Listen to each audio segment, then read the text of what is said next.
네, 이번 시간은 재계 이슈를 짚어보는 재계 마켓 리더 시간입니다. 한훈식 기자와 함께하겠습니다. 안녕하세요. 예, 안녕하십니까. 네. 안녕하세요. 예. 자, 저희가 오늘은 예. 제목을 예. 고려대로 불똥 튄 재벌 3세의 마약 스캔들이라고 예. 주제를 잡았습니다. 예. 자, 재벌 3세 마약 스캔들 지난번에도 한번 짚긴 했는데 예. 오늘은 또 다른 얘기죠. 자, 그런데 그 불똥이 명문사학인 고려대까지 튀었다고요? 예. 어떤 이야기인가요? 조금 좀 이야기를 좀 하겠습니다. 사실 예. 지난번 거기 쪽 뭐 재계 3세들 마약 스캔들 얘기하면서 그 남양유업 그리고 예. 범효성가 얘기만 달았었는데 그렇죠. 사실 이쪽 JB금융 지주 회장 사이가 있습니다. 예, 예. 이 사이가 요새 같은 경우에는 뭐라고 표현해야 됩니까? 뭐 사이가 그런 속한 집안이 때로 이렇게 뭐 자기가 속한 집안보다는 더 이렇게 드러질 수가 있지 않습니까? 예, 가령 예. 삼성가를 예를 들어 봅시다. 삼성가의 또 둘째 딸 예. 이서연 씨, 제일 뭐지? 예. 그 배우자가 김재열 동아일보 집안입니다. 예, 예. 근데 사람들이 알고 있기를 뭐 김재열 씨가 뭐 동아일보 집안보다는 삼성가의 사이다. 그 삼성과의 그런 사위로 더 것으로 많이 알려져 더 있죠. 알려져 있죠. 물론 예. 뭐 동아일보가 또 굉장히 명문이지만 예, 예. 삼성가가 뭐 따지자면 더 크니까 예, 예. 그런 쪽으로 좀 알려져 있습니다. 알려져 있고 뭐 사실 또 지난번 이걸 다룰 때 뭐 남양유 효성 쪽만 이야기했었는데 사실 이쪽 JB금융이란 게 JB금융이 또 연결됩니다. 이게 뭐 고려대 예. 그리고 삼양그룹, 경방, 동아일보하고 거의 같은 집안입니다. 예, 삼양그룹이 함께 이제 포함이 돼서 나오는군요. 예, 그러니까 그렇죠. 말씀하신 그 김한전 JB금융그룹 회장의 사위 임모 씨가 예. 이번에 마약 스캔들에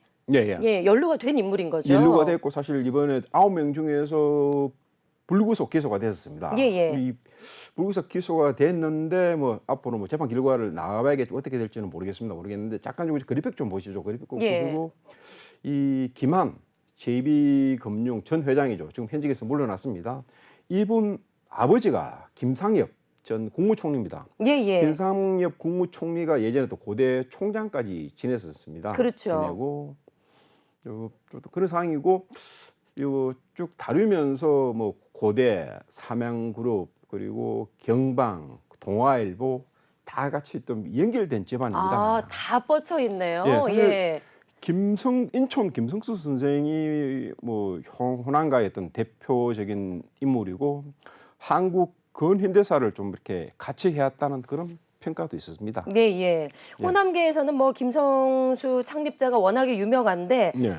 삼양에 지금 뭐 그래픽에 나오고 있는 예. 창업주인 김현수 창업주의 형이 되는 거죠. 그렇죠. 김현수 창업주가 삼양그룹을 만들었고 그의 예. 형이 고려대를 만든 고대, 설립한 동아일보.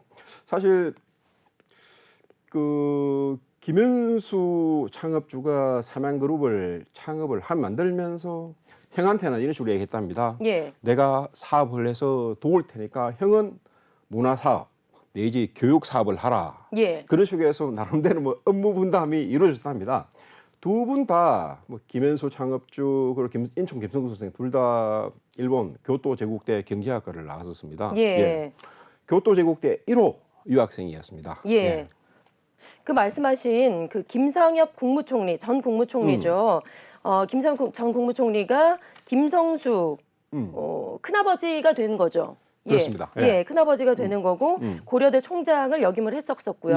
예. 그래서 고려대까지 이번에 이제 이야기가 나오는 거군요. 예, 그래서 사실 뭐 저도 이게 저 언론에서 사실 이번에 뭐 재벌 3세 이야기를 쭉 다루면서 사실 뭐 좀 이렇게 좀 포커스가 된 게 남양유업 내지 어떤 효성가 있는데 저도 취재 과정에서 쭉 뭐 들여다 보니까 사실 이쪽 호남 쪽 명문가가 좀 얽혀 있더라고요. 예. 물론 사이지만 아까 말씀 뭐 드렸듯이 뭐 사이가 속한 집안이 또 전체적으로 굉장히 좀 큰 집안이다 보니까 뭐 재계 그리고 언론계 그리고 학계까지 어우르는 그런 집단이다 보니까 제가 좀 이 코너에서 좀 다루려고 합니다. 예.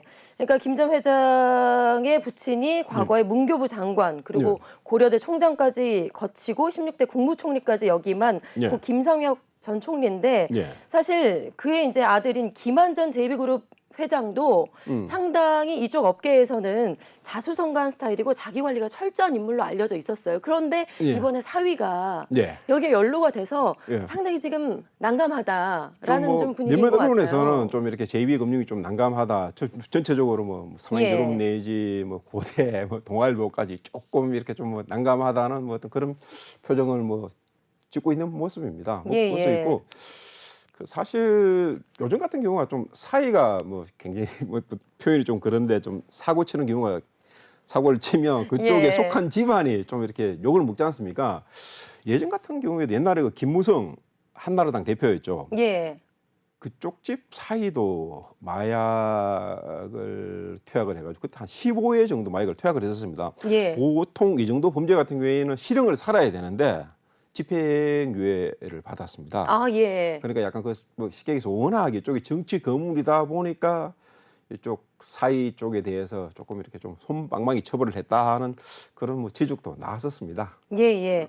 좀 집안에 대해서 좀 더 자세하게 좀 고리를 살펴볼게요. 예, 예. 그 말씀하신 고려대 설립자인 김성수 설립자가 예. 1962년에 예. 독립유공자로 추서가 됐었다고요. 예, 예.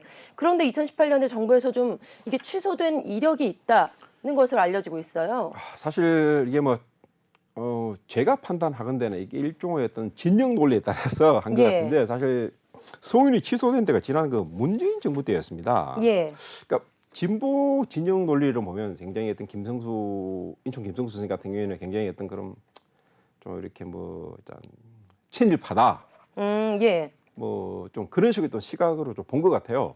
근데 사실 저희가 인천 김성수 선생을 뭐 좀 이렇게 좀 평가를 하자면 사실 뭐 제가 평가하는 건 아니고 사실 예전에 그 김대중 대통령 같은 경우에도 김성수 선생을 두고 사상가요, 혁명가라는 어떤 그런 표현을 썼습니다. 예. 당연히 애국자다. 그리고 김수환 추기경도 이분에 대해서 굉장히 높게 평가를 했었습니다. 예. 했었는데 이쪽 뭐 진보 쪽 시각에서 보면 약간 어떤 친일파적인 그런 행동을 했다는 식으로 좀 판단을 하고 있습니다. 예, 이게 56년 만에 무려 56년 만에 네. 취소가 된 겁니다. 예. 근데 사실 우리 같은 경우에는 뭐 정권에 따라서 같은 팩트를 두고도 보는 눈이 다르지 않습니까? 해석이 달라질 수가 있죠. 이런 거 예. 분명히 좀 저희 뭐 한국 견인대사 과정에 있어서 우리가 좀 극복해야 될 뭐 숙제로 보입니다. 예. 간혹 뭐 제가 좀 말씀드리고자 하는 게 사실 그 일제가 저희 어떤 식민 경영을 하면서 한국 근현대사에 공헌을 한 것도 사실입니다. 사실 뭐 예. 제가 뭐 이런 논리를 편다면 일각에서는 소위 흔히 하시고 토착 왜구라는 그런 표현을 쓸지도 모릅니다. 근데 사실 그 토착 왜구라는 그런 표현이 어떻게 보면 우리가 흔히 이야기하는 빨갱이라는 그런 표현보다도 더 심한 프레임이라고 저는 생각합니다. 예. 물론 어떤 일제가 식민 경영을 하면서 한국 근현대사에 지대한 공헌을 했다. 뭐 지대한 공헌의 표현이 좀 그랬습니다만은 한국 국민이 사실이고 그런 부분을 또 인정을 해줘야 됩니다. 과연 김성수 선생 같은 경우에도 뭐 DJ라든지 김수환 총리께서 뭐 애국자고 혁명가, 사상가로 표현했듯이 분명히 이분이 뭐 한국 근현대사에 공헌을 한 건 분명히 사실입니다. 물론 예. 일제 말기에 뭐 조금 이렇게 친일파적인 행동을 한 부분도 있습니다. 그러한 공간은 좀 이렇게 좀 균형 감각을 가지고 판단해야 되지 않는가 하는 게 뭐 저희 어떤 그런 사견입니다. 예. 56년 만에 그 서운이 박탈이 됐고 예. 후손들이 사실 취소 소송까지 냈었는데 지금 2심까지도 패소를 했다고 2심까지 해요. 예. 패소했습니다. 그 뭐 예. 사실 아직도 진행 중인가요? 진행 그게? 중인데 사실 2심 패소란 것도 지난 그 문재인 정부 때 뭐 사법부에서 그런 식으로 판단했었습니다. 예. 또 정권이 바뀌었고 아, 그럼 또 해석이 달라질 수 있을까요? 대법 쪽에서도 어떤 식으로 판단하느냐. 최근 예. 같은 경우 원래 그 대법관 같은 경우에 굉장히 어떤 그런 진보적인 스탠스를 취하는 법관들이 많았다가 최근에 또 정권이 바뀌면서 또 이렇게 보수 쪽 스탠스를 취하는 또 법관들이 좀 많아졌습니다. 예. 어떻게 보면 대법에서도 어떤 식으로 판단할지 모르죠. 예, 최종 판단까지는 뭐 지켜봐야 될 것 지켜봐야 같네요. 될 것으로 보입니다. 네. 자, 그래서 삼양그룹에 대해서도 좀 자세히 알아보고 싶은데 네. 삼양그룹의 역사가 상당합니다. 일제시대 때 세워진 걸로 기억하는데요. 그 내후년이면 딱 100년을 맞습니다. 아, 100년 그러니까 기업인가요? 1934년에 만들어졌습니다. 예. 삼행그룹을 잠깐 예를 들어보자면 사실 이게 삼행그룹의 전형적인 어떤 B2B 기업입니다. 뭐 흔히 혹시 그 삼행라면 그렇죠. 나온 회사는 아닙니다. 아니죠. 예. 예. 삼행그룹 거기 뭐 신입 사원 이렇게 질문 중에 예. 이렇게 그런 게 있답니다. 뭐 자소서 쓸 때 나는 뭐 이렇게 삼행라면을 아주 뭐 즐겨 먹었다 이런 식으로 무조건 탈락이랍니다. 예. 그래서 그 정도는 구분하고 회사에 지원을 해야 근데 되는데 예. 보통 사람들 잘 모릅니다. 이게. 예. 당연히 삼행라면 워낙 그 삼행라면 브랜드가 더 알려져 있으니까 대표적으로 삼행라면 같은 경우에는 어떤 게 B2C 기업 아닙니까? 예, 그렇죠. 사람들은 당연히 인지도 생각할 때 당연히 뭐 삼행라면은 이 삼행그룹에서 나오는 걸로 생각을 하고 있죠. 보통 뭐 제품 이름하고 기업명하고 이렇게 같은 경우도 간혹가다 있긴 하더라고요. 예, 맞습니다. 그래서 일제 시대 때 세워진 민족 기업 중에 하나인데 예. 살아남은 몇 안 되는 기업 중에 하나예요. 그렇죠. 뭐 사실 근데 삼행그룹 같은 경우가 굉장히 어떤 그런 보수적인 어떤 그런 스탠스를 또 취했었습니다. 예. 뭐 삼성이라든지 현대 같은 경우에도 그 이후에 세워졌지 않습니까? 예. 지금 뭐 삼성 같은 경우 뭐 세계 1위 기업인데 왜 이렇게 좀 삼행그룹이 좀 아무런 재벌 브랜드에 비해서 좀 이렇게 좀 성장을 하지 못했냐 그 이유를 살펴보자면 첫 번째가 굉장히 어떤 보수적인 스탠스를 취했다는 걸 들을 수 있고 또 하나 들을 수 있는 게 이게 좀 뭡니까 제1공화국 때 이승만 정권하고 굉장히 김성수 쪽하고 굉장히 척을 졌었습니다. 예. 이승만 정권은 소위 말하는 자유당 정권이었고 당시 인천 김성수 선생 같은 경우는 해방 이후에 한민당을 조직했었습니다. 일종의 야당이었죠. 좀 척을 지다 보니까 좀 이렇게 좀 적극적으로 뻗어 나가는 데 제약이 있었습니다. 제약이 있었고 또 상공 같은 경우가 박정희 정권 때 같은 경우에는 이쪽 김성수 집안 쪽에서 동아일보를 운영했지 않습니까? 지금은 동아일보가 뭐 좀 소위 말하는 조중동 이런 식으로 패키지로 묶어서 이렇게 보수 쪽 언론이라고 생각하는데 쭉 이렇게 뭐 평가가 있는데 뭐 60대 70대 같은 경우는 대표적인 야당계였습니다. 그러다 보니까 좀 정권에 좀 눈밖에 났었죠. 그러다 보니까 조금 이렇게 성장하는 데 있어서 조금 뭐 제약을 받았다는 그런 평가가 좀 나오고 있습니다. 삼양그룹이 지금 어떤 그 사업 분야들을 영위하고 있죠? 계열사도 좀 짚어주실까요? 주로 좀 화학 쪽 하고 그리고 식품 쪽. 옛날에 보면 설탕이 있지 않습니까? 삼양설탕. 지금은 좀 브랜드가 바뀌었는데 Q1 설탕. 그걸 좀 네, 맞습니다. 그리고 또 다른 쪽은요? 화학 쪽은 어떤 것들이 있을까요? 그리고 최근에 좀 바이오 쪽으로 좀 진출을 했었고 아직 소위 말하는 그 대기업 반열에는 들지 못했습니다. 지금 재계 손익 한 70이 80이 정도 되고 자산이 5조에 못 미칩니다. 자산이 5조에 더 들어야 뭐 공정위에서 뭐 판단하는 그런 대기업 범주 안에 드는데 아직 5조에 미치지 못합니다. 자산이. 그러니까 뭐 중견 그룹이라고 좀 볼 수 있습니다. 지금 그 삼양그룹의 모 회사가 삼양사잖아요. 삼양사가 JB금융의 대주주로 자리를 하고 있고요. 아까도 말씀 못 드린 게 사실 뭐 전체적으로 이 JB금융의 또 대주주가 삼양사입니다. 그러니까 삼양그룹이 보면 삼양홀딩스라는 지주회사가 있고 그 사업회사로서 삼양사가 있습니다. 삼양사의 그 JB금융의 대주주가 삼양사입니다. 결국 소위 말하는 이쪽 인천 김성수 선생 집안, 뭐 삼양그룹, 고려대 그리고 동아일보 이 집안이 이 소위 말하는 어떤 금융그룹까지 지배하고 있다는 그런 결론에 이르게 됩니다. 이 삼양사의 존재감 때문에 사실 뭐 낙하산 인사 논란에서 좀 자유롭지 않나 뭐 이런 이야기들도 나오는데요. 그거를 조금 사실 그 지방 금융사 같은 경우에도 거의 그 부산은행 BK 금융지주 같은 경우에도 금융지주가 1대 지주입니다. 2대 지주가 롯데고 DB 금융지주 대구은행을 뭐로 하죠? 하고 있는 이쪽도 뭡니까? 국민연금 1대 주주입니다. 1대 주주고 2대 주주가 삼성그룹이 있는데 이쪽 JB금융 같은 경우에 조금 지배구조가 조금 특이합니다.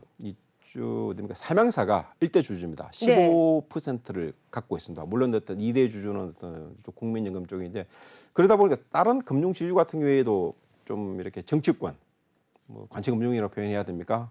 조금 낙하산 인사가 회장들이 뭐 좀 이렇게 낙하산 인사가 좀 들어오는 경우가 많은데 예, 저희가 뭐 이 시간에 많이 짚어봤지만 근데 예, 관치금융의 대표적인 뭐 여러 가지 금융권들이 있죠. 예. JB금융은 좀 그러한 외풍에서 좀 자유롭다는 그런 평가를 좀 받고 있습니다. 예.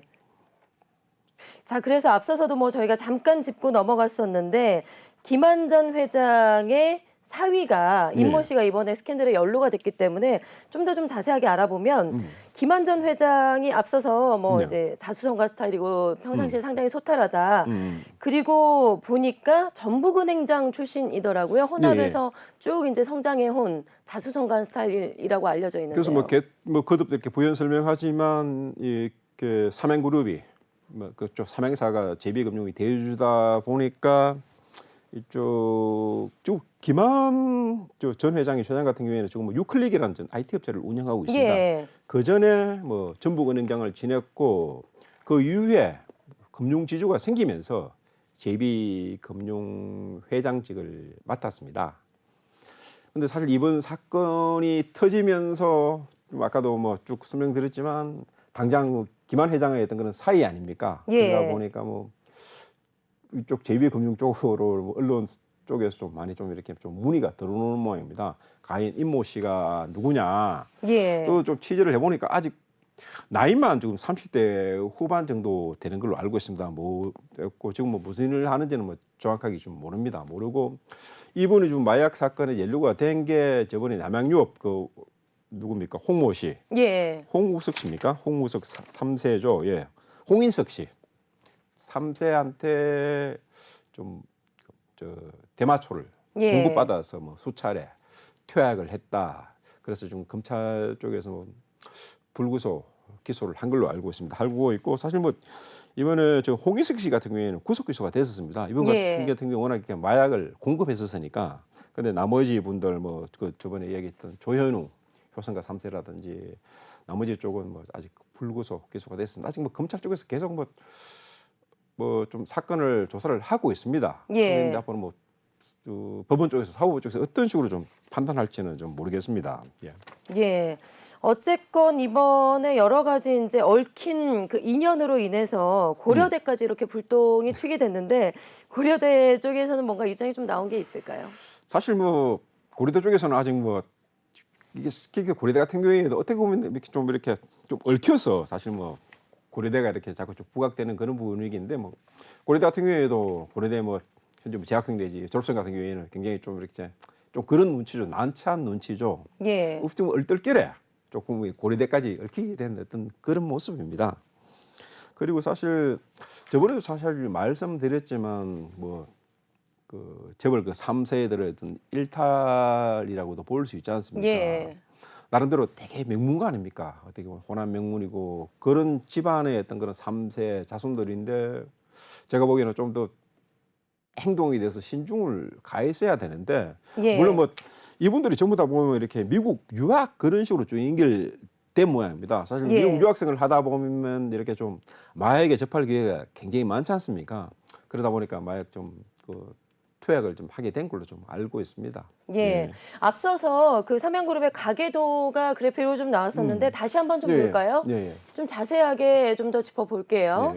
뭐 이제 여러 가지 이제 재계와 학계, 뭐 기업까지 뭐 연결고리가 상당히 많은데 그 우선 김성수 선생 쪽 그 동아일보 이쪽 고려대 집안 쪽 아직 그래픽은 없는 준비가 되지 않았는데 김성수 집안 쪽 좀 따로 있고 그러니까 김연수 창업주의 형이 이제 김성수입니다. 김성수고 지금은 그 남양그룹 같은 경우에도 3세 경영을 하고 있습니다. 지금 회장은 김윤 회장입니다. 회장이고 그리고 서울신문과도 좀 고리가 있지 않을까요? 이쪽 이게 좀 혼맥을 통해서 이쪽 많이 좀 뻗어 나갔었습니다. 사실 뭐 동부그룹까지도 인맥이 사실 우리나라 이렇게 뭐 재계들 보면 혼맥을 통해서 쭉쭉 뻗어 나가지 않습니까? 아까 저 말씀드렸듯이 이쪽 뭐 김재일 씨 같은 경우에도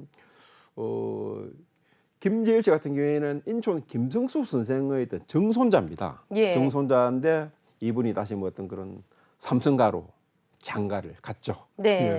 그 삼성전자 이건희 삼성전자 회장의 차녀인 이서연 씨와 그렇게 또 이제 인연이 되는 거죠. 그래서 잠깐 삼성가를 좀 말씀드릴 것 같은데 삼성가 같은 경우에는 원래 그 아들 하나, 딸 4명이 있었죠. 4명이 있다가 제일 막내 이윤영 씨입니까?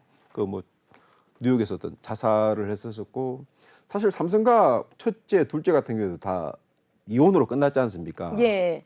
이종 회장하고 그리고 둘째 같은 경우에도 저 이부진 회장도 좀 이혼으로 끝났는데 유일하게 그래도 오손도손 잘 살고 있는 쪽이 이쪽 이서인 씨 쪽입니다. 이서인 같은 경우에는 아기가 뭐 4명인가 된다고 하더라고요. 그게 뭐 다둥이 엄마라고 좀 예. 표현을 합니다. 예. 자, 그리고 포스코와도 좀 기업이 관련이 있다고 들었는데요. 그러니까 아까 말씀드렸듯이 쭉쭉 뭐 계속 이렇게 콤맥을 네. 유지하다 보니까 예. 뭐 동부그룹, 포스코, 서울신문까지 쫙쫙 뻗어 있습니다. 예. 예, 알겠습니다. 자, 저희가 오늘 재벌 3세 마약 스캔들로 인해서 고려대까지 불똥이 튀었고 여러 가지 이제 삼성그룹의 또 이제 혼맥과 재계 인맥들에 대해서 얽혀 있는 여러 가지 가계도까지 쭉 살펴봤습니다. 네. 자, 시간 관계상 여기까지 좀 들어야 될 것 같네요. 오늘 예, 말씀 잘 고맙습니다. 들었습니다. 예. 고맙습니다. 예.